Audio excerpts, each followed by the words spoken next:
Right, Richard, welcome to the Hive podcast.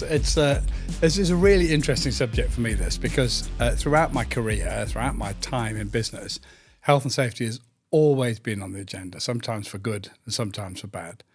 But it's never something that people seem to get to grips with. They always either run away from it or they don't understand it. So you're a professional in this field. This must mean a lot to you. What do you say about health and safety for small local businesses? I mean, absolutely. I think it's crucial. It's crucial for making sure they look after their employees, make sure to protect the business, make sure to protect them as the owners, the brand, all those kind of things. So it's really, really important they get just the basics in place to start with and build on that. So what do you mean about protecting? I mean, isn't it just a process you need to go through? And no, I think there's certainly processes, but just to make sure that when someone comes into your business, be it an employee or a client, a customer, walks through that shop front door, that you've looked around and understood the kind of things that could affect them, and you put things in place to prevent them having an injury and make sure they have a good experience basically when they're there. So nothing happens, nothing causes you or your business or them some harm. So I suppose that's part of the issue, that when nothing happens, no one thinks about it. They only think about it when something's happened. Absolutely. No, I always look at it, it's because they can't see it physically. Like if you buy a website or you buy something, you're touching, you're feeling it, you're looking at it. It's a bit like insurance. Exactly the same as that. We're there to insure. We're there to help you with your safety. We're there to protect you. If something goes wrong, we're there to support you. But it's not about when it goes wrong. It's about the proactive things, putting things in place before to prevent, look at it, and so on. So, I think it's a bit like insurance. You can't physically feel it, touch it, although you can for a certain point with safety from training and things like that. But it's not like a shiny new website you can see. And so it's a service, I suppose. In that, and reflecting on that, it must make a difference to your employees and I suppose your customers as well, if they are aware, if they know that you've taken that kind of thing seriously. It must be a absolutely. I mean, it's all about, for me, is culture within a business, and I think that really reflects and it rubs off onto your clients. And seeing those things, that you take care of your employees. I think for me, when I look to work with some of them, I want to look at what they're like as a business. And that might be someone I'm looking to engage with to help me with my business, or it might be a client. I always look to see what type of client we're working with, what's their culture like. So does it match with what we want to achieve and how we want to work? And I think that's really important. So safety, training, that kind of educational side of things is really vital for a business. Of course it's important. And it must be, you can really, I suppose it almost typifies how people feel about their workforce, or how people feel about the people that they're contracting with, that they have a robust health and safety policies in place. Or I suppose it just shows you care to humanise it, doesn't it? It does. And I mean, I'll touch on, having those policy documents and those kind of things, which are great, but I think it's making sure what have you got behind those policies to make sure that they work. I mean, I look back to years ago when I knew there was a business locally to me that was having trouble health and safety. They got accidents going on, because I knew someone that worked there, and he said, pop along. And so I dropped in, spoke to the operations director, and he said, oh no, we're sorted for health and safety. We're fine. I said, okay, that's great. I just wonder do you need any support on anything? He said, no, we've got a health and safety folder in place. We've got some documents, so it's all good. So, well, and they're on the shelf, getting dusty, never used. Nobody reviews them. Nobody thinks, are they actually working? Are they valid for the actual business? So, I think it's more than just having policies in document. There's a policy. Who's involved in making it, and certainly, is it robust? Does it tell the real story basically? So it's not just a piece of paper you can flash at someone when they come doing an inspection, and that makes sense. And that's really important coming from someone like you, because you've been involved. When did you set up ProHouse? How long ago was that? Well, ProHouse is almost 6 years old, but I've been in health and safety for, say it quietly, shall I, about 24 years now. Oh right, okay. So you're well versed in all of this. And for me, very much we've done every kind of level. We work with businesses closely, so I understand how health and safety can be seen as a bit of a, in the way, a bit of a pain sometimes. The fun sponge police and all those kind of things. But actually, because I've done operational work and management roles, I see how, we have to integrate health and safety with general, operations as well to make it work properly. Yeah, it's a crucial part of business, just like anything else. It's like your accountancy, or as you say, your insurance. Protecting your employees and your customers, it seems strange, isn't it, that people would take the view that it's just what did you call it, a fun sponge? When actually it's a critical part of your business's survival in the end. It is, and I think financially, I think people don't quite understand, or business don't understand how that could impact them as a business. They think, well, all right, I might get a fine, but that fine could be huge. And how much when you say huge? What's it could be unlimited. It could be unlimited. Depends on the incidents and so on, and what the severity of it. But as a minimum, if you've got a material breach, so if someone comes along, finds something that's, you do something that's dangerous and it needs resolving, then HSE could do what they call a fee for intervention, which is they'll start charging £174 an hour. Wow. Just while they're doing the investigations, the reports, until that's closed. Now, at the end of that, you could still get a fine, you still get a sentence or whatever it might be. So wait, if you haven't got this right, you'll be paying have the inspectors to find out you haven't done something wrong. The HSE are self-funded, so you will be paying £174 an hour. Wow. Now, what small business can afford to do that? Well, and that's why the investigation could be any number of days long. Absolutely, it could go. Yeah, and you could end up writing checks for a lot of money. So that's why I report. I mean, I kind of joke sometimes that we should be the money-saving expert guy. Yeah. Because actually, talk to us, we could save you a lot of money in the long run. So by just putting some key little things in place to help you. And just tell me a little bit about the HSE, because they have a mandate, I suppose, to come and inspect any business that they might be concerned about. Is that right? Yeah, they do. I mean, the HSE are, in terms of it's kind of HSE, EHOs, and HSE kind of generally focus on it's the health and safety executive. Yeah, health and safety executive. They kind of focus on the more bigger industrial manufacturing plants. So you may quite often see the EHOs coming out to smaller businesses, but even so, they all support each other and all kind of link into each other. What's one an way EHO? or another. Environmental Health Officer. Okay. But they will come and look at the smaller businesses and so on. So it depends on what sector you're in. But they will come in and they can drop in at any point. You can't refuse them access to your business. Some people think they can. They can't, because if you do, you're going to be in a little bit more trouble after that. Wow. So they can do all kinds of things. But most of them, they just want there to help and there to support, give a bit of guidance. It's when you don't do something after that guidance, that's when it gets a little bit more... Well, that's logical, isn't it? That's rightly fair, so, absolutely rightly so. So, but yeah, so the HSE can drop in anywhere basically at any time. So, I mean, that's a huge risk, and I imagine for larger manufacturing firms or even for small manufacturing firms where there's health and safety issues that may well arise. I imagine if you're dealing with chemicals or machinery then that's going to be the type of organisation they're going to focus on. Absolutely, yeah. They will look at those, the ones that, potential severity, what could happen. And it always is about the what ifs, what if, and so on. But yeah, but even smaller business, they, as I said about the fee for intervention, you need to get the basics in place. And every business might, should have access to a competent person. They might have someone internally, but most small businesses probably won't have that internal person with competency. So that's where we support the smaller businesses, help them, keep them on track, give them what they need to do. And I mean, no one's immune, are they? No one's immune from if some, particularly in the probably early 90s, the where there's a there's a claim adverts that went out. Everyone's very aware that you're liable for things that if you're not careful about things that go on in your workplace. Absolutely. I think before directors could kind of say it was the businesses, but individually now you could be prosecuted yourself. Yeah. So you're a director of a business, you've got so much responsibility. Yeah. And it doesn't matter if you've got 1,000 employees or just 5 employees. Yeah. You as a director, it's a huge role. It's a huge role, and you need to understand that responsibility. Yeah. And many don't, and that's kind of, I guess, a little bit of frustration sometimes, but that's where we kind of come in as, I think we're quite salesy. We have to be, in a way. We're selling health and safety, the benefits, the reasons. Yeah, and that so must be quite difficult for you as a business, because everyone will be thinking about this. But from your business point of view, trying to make sure that you're promoting the idea that good health and safety policy and practice is good for your company and good for the staff, and at the same time trying to warn people that if they don't adopt it as a critical business policy, they could also be in trouble, without coming over as if you're scaremongering. Yeah. That must be quite a challenge for you. It is. And I think majority of those that invite us in to talk to them, they understand. Quite often they've already decided what they're going to do. They bring us in. I think it's the ones that, I mean, an example we had going back some months ago, we had a potential client that He said, what do I need to do to sort this health and safety out?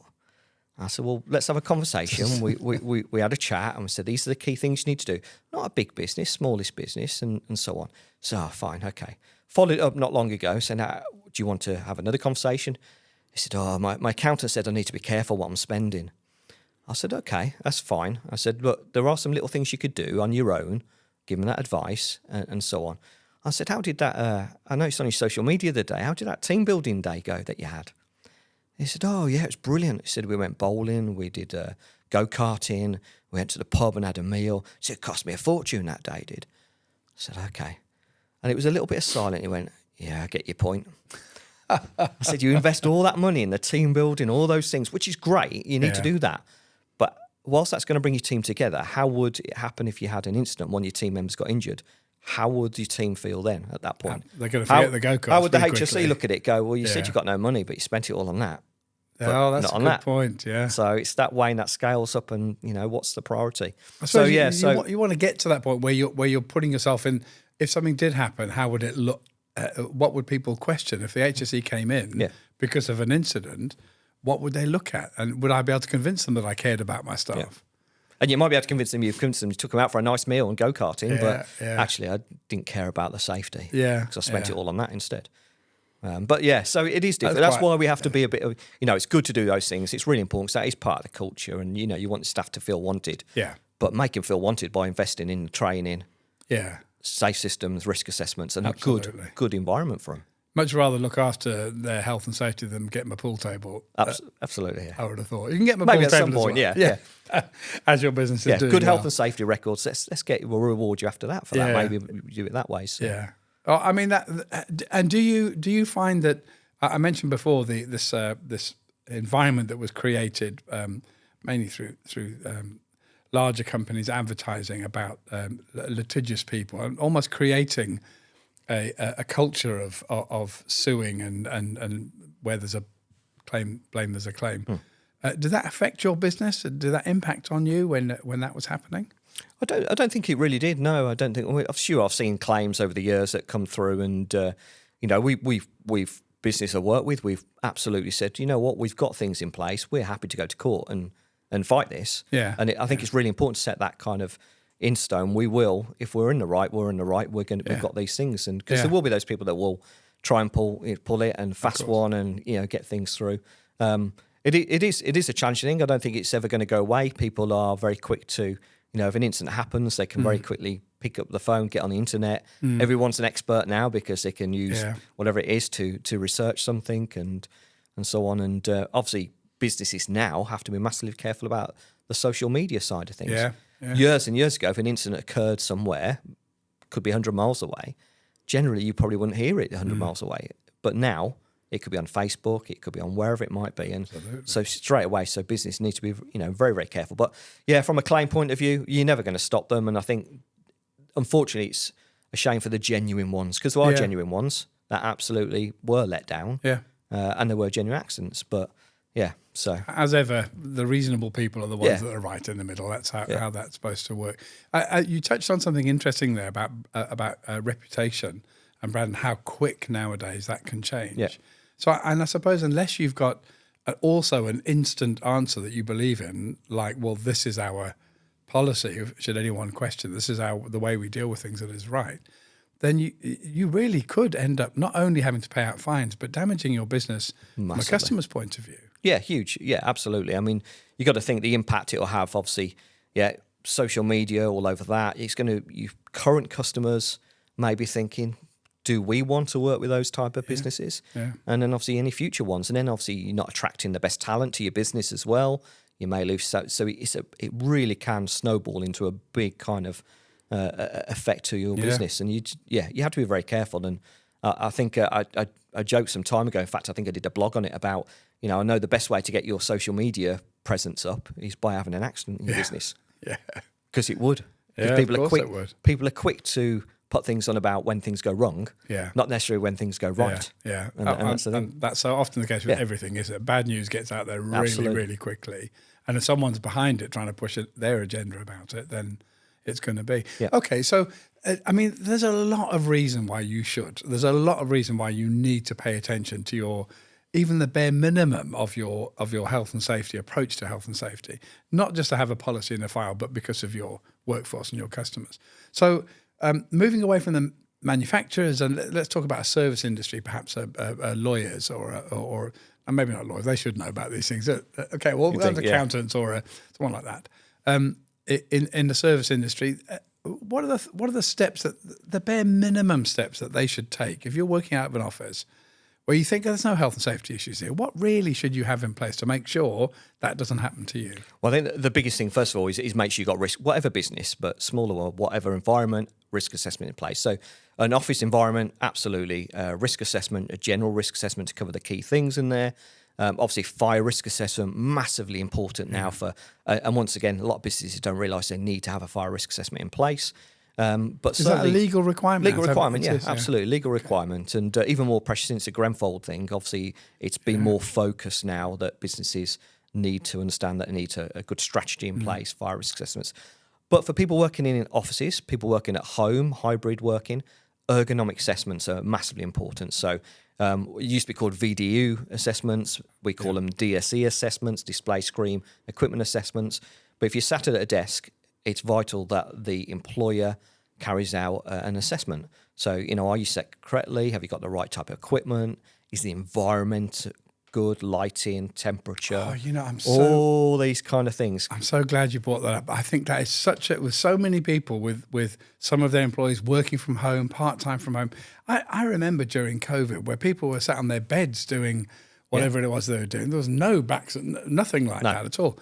And so where does that sit now that we've come out of the pandemic, but there are a lot of people working from home either all the time or some of the time?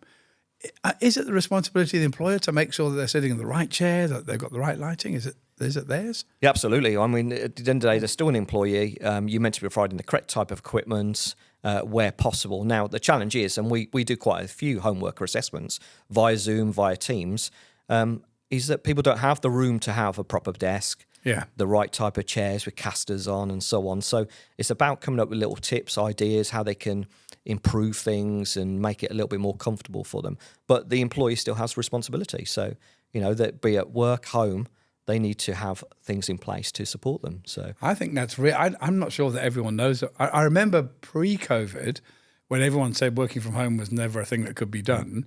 There was a lot of that there were people who did work from home had to have proper assessments, but that all fell away. And I'm not sure people understand that now.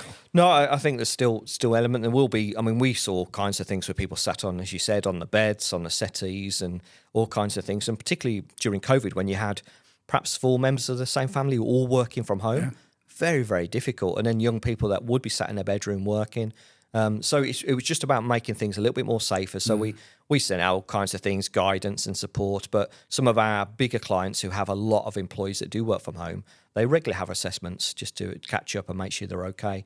And that tie into, possibly occupational health support if they need it as required. But ultimately, they made sure they had the right equipment. So the business can then say, do you know what? We did as much as reasonably practicable. We provided them, the key things and so on.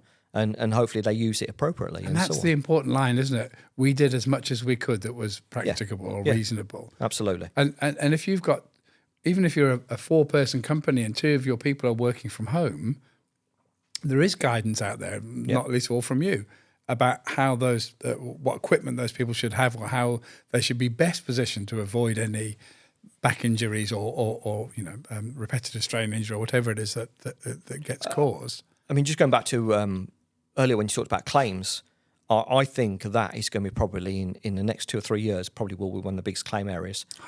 People working from home, they'll be saying, my company hasn't given me this, this and this. They didn't do any assessments with me.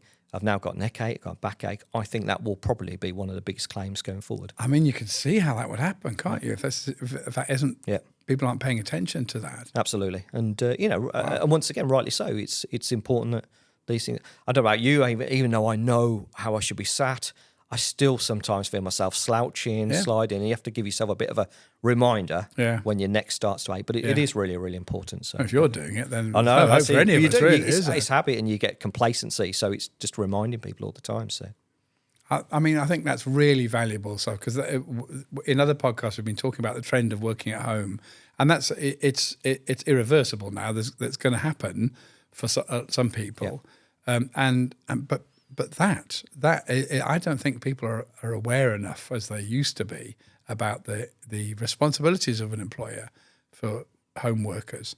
So I think that let's hope it doesn't end up being a lot of litigation going on in 2 years' time. But I fear you might. Solicitors might be quite happy, but there you go. So. Yeah. Solicitors always end up happy with Absolutely.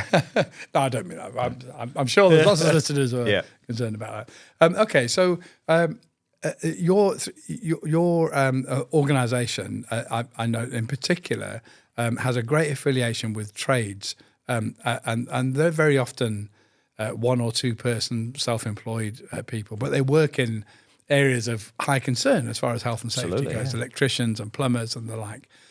So how are they different then? What is it that they need to consider? If you're going out there, you've got no staff, you've just decided to become self-employed, you've got a van, probably put your name on the side and off you go to go and fix someone's electricity or their plumbing. Well, I think from a business point of view, they're no different to a small company or big company. Ultimately, they've still got the same responsibilities. Yeah. So it's crucial that they have those measures in place. Now, obviously, they're not going to have an in-house health and safety person, so that's where, obviously, we can support them with different things. But they still need to have policy documents in. The law says if you've got less than 5 employees, you don't have to have a documented risk assessment or a documented health and safety policy. Now, for me, why wouldn't you have one? Because if something did go wrong, at least you can say, well, there's the documented evidence I've considered the risks, the hazards, the control measures, rather than going, it's just in my head, I've thought about it. You've got the evidence there. So they need to make sure there's key things in place. So they're competent to do what they're doing. They've got some basic risk assessments in place, regular training. Obviously, PPE is correct for what they're doing. Because it's not just about them; it's about protecting the general public, their clients, be it residential clients or be it commercial work. There's some key things that they need to have. Not overcomplicated. HSE would say themselves, keep it simple. You don't have to overcomplicate it, but there's some key things they need to have in place to protect themselves. And that's a part of running a business. And there is always a concern, isn't there, when you qualify as an electrician and you go out as a self-employed person, you know how to be a really good electrician, but has anyone given you the training on running a business which involves insurances and health and safety? So I suppose, are we equipping our tradespeople from the beginning rather than later on the importance of that and of the legalities of that? Do they come out of training knowing that? No, you're right. Nobody comes out, who teaches someone how to run a business. And quite often a tradesperson would have been working for someone else and then thought, I've had enough now. I'm going to give it a go on my own. He's got some clients. He's got the work coming in. And like you said, they get the van done first. They might get a website done next. Might get some nice branded equipment. It looks all great, brilliant. But it's the behind the scenes thing. So, you like to think they've got a good accountant. Quite often, as we know, it's last minute. I better do something now. I've got this coming in and how do I pay this and VAT and all those kind of things. But they don't understand. I think that's where we link. Quite often we talk to accountants. We work with accountants because they're the ones that should be advising. You need to go and do this, get an accountant in place, get your branding and all these things, but also consider your HR. Because once again, if you've got someone in your business, you need a contract in place. You need this in place. And obviously make sure you've got some health and safety support, whatever it might be, whatever level, at least have something. So, I think there's probably 5 or 6 things that every business owner, no matter what side, you should say, I've got that, and that in place. I mean, that's a real call out to training organisations who qualify the tradespeople to make sure somewhere along the line that's part of their awareness, at least, that you don't go out being a self-employed electrician, or you don't go out as an electrician without at least knowing that should you go self-employed, this is your responsibility. And we were saying about marketing or your reputation, rather, earlier, particularly with social media as it is. If you're a self-employed electrician and something happens to one of your customers or in the house of one of your customers that's your reputation gone. That's your name completely stripped because it'll be all over social media. Absolutely. And, that's the negative side. But for me, when I talk to our trade, if they've done something safe, they're doing something good, tell your audience about look, we do this, this, and this, and this is how safely we do it. We'll make sure our guys are trained. We'll make sure we've got the correct personal protective equipment in place, all those kind of things. So you can use that as a real good social media promotion of your business, because once again, as I said earlier, me as a business owner, when I want to bring a contractor in, I'm not just looking about what they can do. I want to know what are the other key things. Have they got safety in place? Are they got? So it comes as a package. And I think business can use that. That's really important. That's just a much better way of looking at it, that how you can make it enhance your profile, enhance your reputation, get more customers who are interested in that. Yeah. They want the right quality.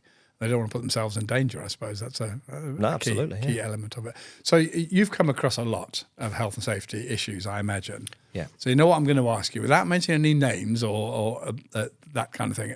What's in your many years' experience of health and safety, what's the most shocking neglect of health and safety that you might have come across that has made you take a deep breath and go, oh my word, this is...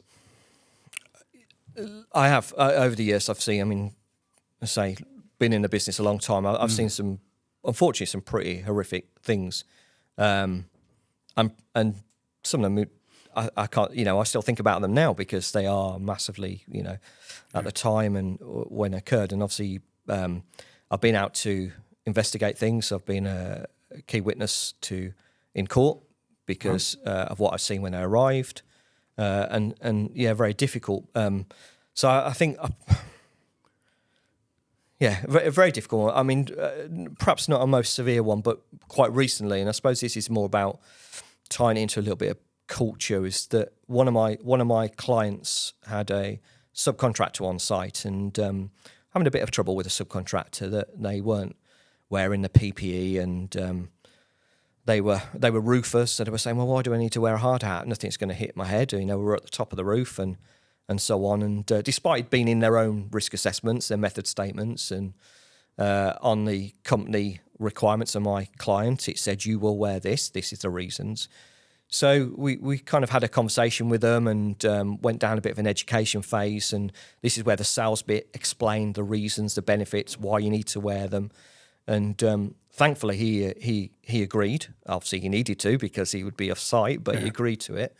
And made sure the rest of his team had the correct hard hats, and we went through helping them source them, the right type and so on. Anyway, 3 days after that, on another company that he was working on, this subcontractor, he slipped and fell coming down from a ladder, and he broke 2 wrists, broke his back, hit his head, but he had his hard hat on.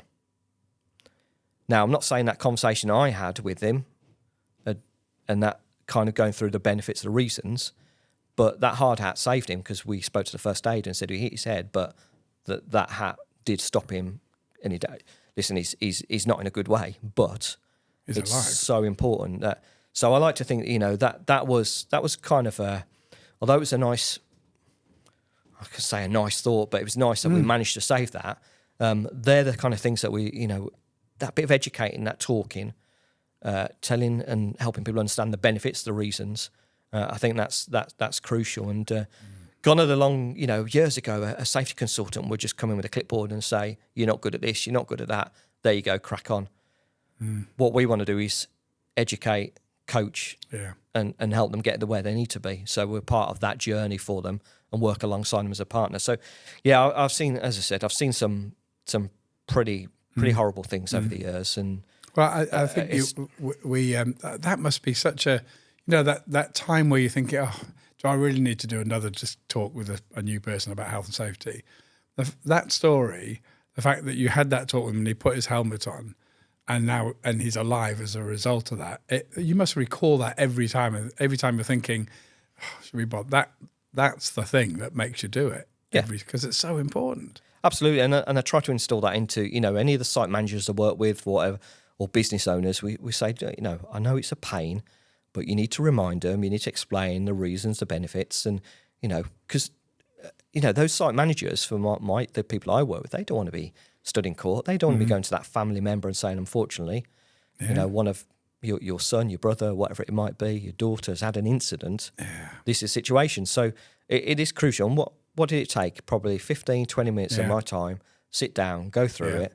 And sometimes the conversation might get a bit more, not say awkward, but a bit more serious. And there will be times when some don't want to listen, but you have to then take that next step with them. But so it's all about education. I think that's how health and safety's changed over the years. It really has. And you look back at old photographs, building sites and the like, and oh hell, it's not even old ones. I remember I was working when I first came over here. I was working in London on a demolition site.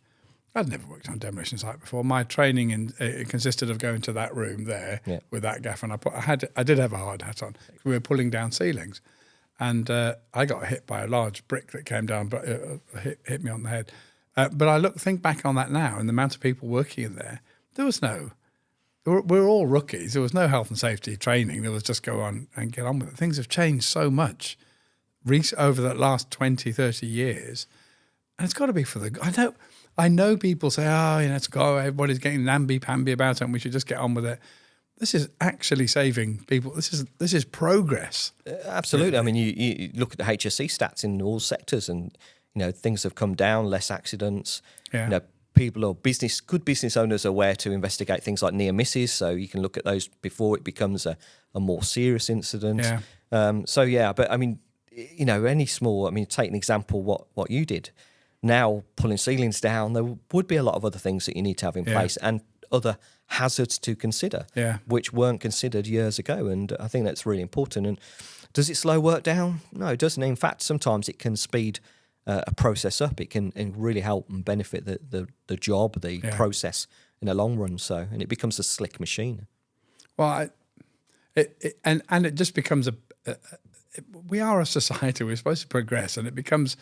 I mean, there was an article on the news recently about the last young child who died going up a chimney. You remember when they used to send children up? We're going way back, even before your time, Richard. Yeah, absolutely. Thank you.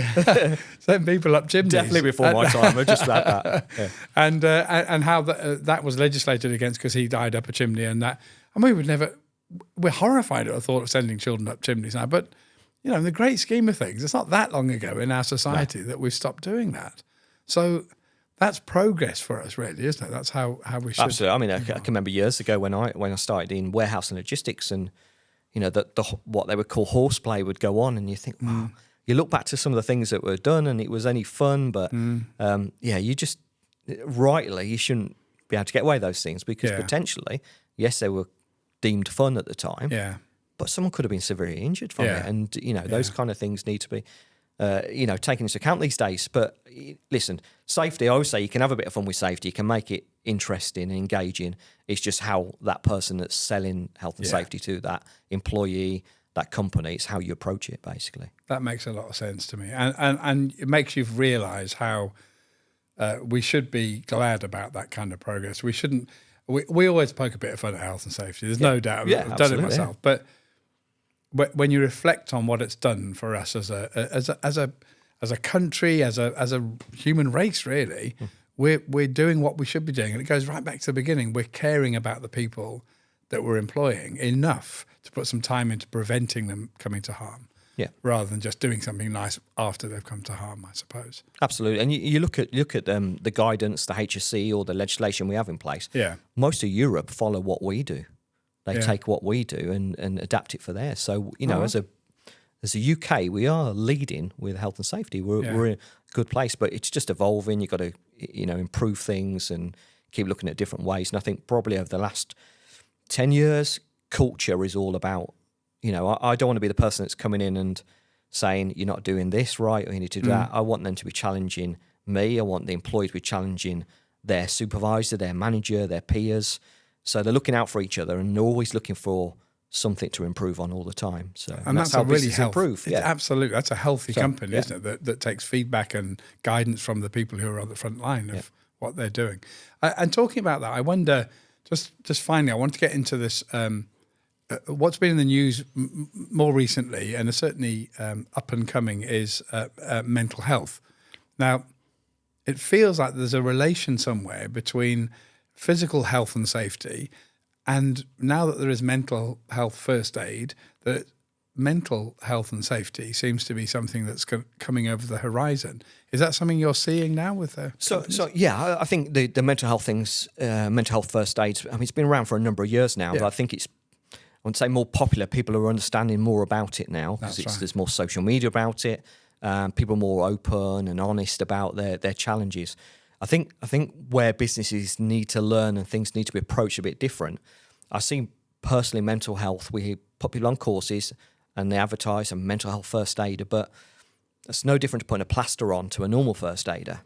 It's making sure businesses have good things behind it, the good processes, that individual that once we put that mental health plaster on, where do we send them? Where do they go for extra help and support? So I think it's crucial with any business now. And, that might be, you look at trade professionals who, unfortunately, the suicide rate in that industry, in building industry, construction, is huge, massive, and one of the highest ones. So I think it's important and it's good that we have first aiders in place for mental health, but we need to make sure the businesses also have someone else to go to get them real support and guidance and help. So, yeah, they do work very well together. And I think, once again, although it's not in legislation, you have to have mental health first aid, it will be. That will be coming in very, very shortly. And if you allow somebody to, in your business or one of your employers, to be continuously stressed or starting to suffer from the impact of something that causes their mental health real problems, and you ignore it, that's a health and safety issue, isn't it? Absolutely. It's going to impact all kinds of things. They'll be, possibly not doing the role properly. All this, it could impact you as a business as a whole, that person going off and mistakes making. But also you want to look after that individual and, there's some great help out there. There's great support people. And I think, once again, you've got to look after your employee. You've got a duty to look after them. Well, you must do. You should help them. And I think, once again, I think businesses will have mental health first aiders, which is great. They might have, Terry as the first aider. But for me, the senior teams in businesses should also have some training to look for those little things that are slightly different and that individuals, their behaviours change a little bit, or, some years ago, 2 years ago, a client we're working with, and I only really spoke to him on the phone. With the initial meeting, I spoke to the phone, but he started sighing, like, "How are you?" And he was like, that's what I kept getting. And I thought, well, he's not normally like that. Something's changed. So I sat with him in person. And I said, "Are you okay?" And he went, "Not really." And I got him some help immediately with a local company to here.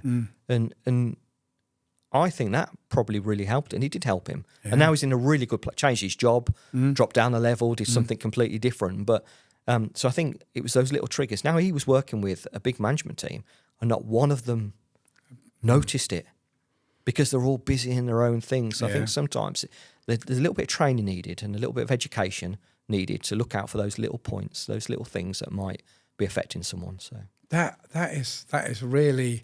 I mean, I think you've put your finger on the next thing along from health and safety point of view, because it so ties into everything you've told us about the importance of health and safety when you want to build a good workforce and build trust and do the right thing. And we've heard about mental health or stress being the thing that is taking over from people who have got bad backs, and it's really coming to the fore now that we need to, as much as we protect somebody from lifting heavy weights, bending over and not doing the proper manual handling, we should be protecting people from getting overstressed and losing control of their mental health. Absolutely. And you look at, you think, for me, I look at small business owners and how many different hats they have to wear. They're finance, they're HR, they're health and safety, they're social media person. They've got all these things they need to do, keep the clients happy, keep the invoices going out, pay the bills. That mounts up massively. And who's looking out for them? Yeah, I see. You might have a builder with 2 or 3 people working for him. Are they going to say, "Oh, you're right, boss, are you okay?" Probably not. So it's just making sure there's good education out there. But it's the same for bigger companies. You get busy, you're doing your own thing, you just knuckle down, crack on. And my own, I think I'm in a position where there are certainly times when I think, this is tough. and I step back, and I'm quite open with my team. I'll say to my team, look, at the moment this is tough, and they step in. But I also notice, and I do look out regular for what they're going through. I understand. So, but I think that's because the training I've had. But it is important, and particularly for a small business owner, I think with all those, as I said, all those different hats, you've got to be so careful. Right, it feels too. I mean, they are your market to a large degree, and it feels like ProAs is going to be leading the way in that part of health and safety. And thank goodness that's happening, because it takes, and particularly what you said about small businesses and the many hats that they wear, it takes somebody who's running a small setup and run a small business like you to recognise that is a real thing. And somebody running a business, what do? They can't go home to their families. They're least likely to unburden themselves there. So what do? And having someone like you who understands all of that, I mean, that's got to be a thing we all pay mind to in the end. I think all of us. I think you're right. You're going home. Go home to your family, your wife, your partner, to tell them, and they won't grasp and understand. And you kind of want to protect them sometimes, I think. So that's why a small business generally wouldn't do that, or quite often they won't. But I think there's be it get help for health and safety as a small business. Outsource, get an accountant to do your invoices, whatever. So I think small business need to look at that. What can you get other people to do to allow you to focus on your business and allow you to focus on making money for the business? And that's interesting, because we often talk about that from a purely business point of view. How can you be more efficient, or how can you be lean, or how can you make more profit? Or we very rarely think about it from a health and safety point of view. But it's so relevant to that. It's so relevant to your own mental health and well-being. I'm really excited about it. I think that's a real thing now. I'll certainly take back that and think, well, if we approached it from that point of view, what would we be advising people? What would we be saying to people? I think it's really important. Richard, that's been excellent and enlightening, I've got to say. When coming into a discussion about health and safety, when you're not in the health and safety, you kind of think about the processes of it, as we said at the beginning. You've really illustrated how it's really about human beings, not about processes. Absolutely. And I'm grateful for that. Thank you very much indeed for your time. Thank you very much.